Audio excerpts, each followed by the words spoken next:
বড় বোন মানুষটা খুবই স্পেশাল একজন মানুষ। আপনার জীবনে একজন বড় বোন আছে মানে মায়ের পরে আপনার পাশে আরো একটি ছায়া আছে, যে আপনাকে মায়ের মতো আদর, ভালোবাসা, মমতায় আগলে রাখবে। বড় বোন থাকা মানে হলো সৃষ্টিকর্তা আপনার প্রতি একটু বেশি সন্তুষ্ট। এই বড় বোনটি ঢাল হয়ে আপনাকে সকল বিপদ আপদ থেকে রক্ষা করবে। বড় বোন থাকা মানে হলো মানি ব্যাংক। ধরুন আপনার টাকার প্রয়োজন, সবাই আপনাকে ফিরিয়ে দিলেও আপনার এই বড় বোন ঠিকই তার পার্সের গোপন পকেট থেকে টাকা বের করে আপনার হাতে দেবে। বড় বোন থাকা মানে হলো কথা বলার একজন বিশ্বস্ত পার্টনার পাওয়া।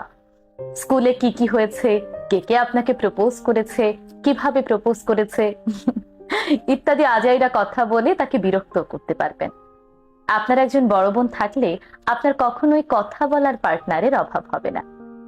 আপনি তার সাজগোজ থেকে শুরু করে খাবার দাবার সবকিছুতেই ভাগ বসাতে পারেন।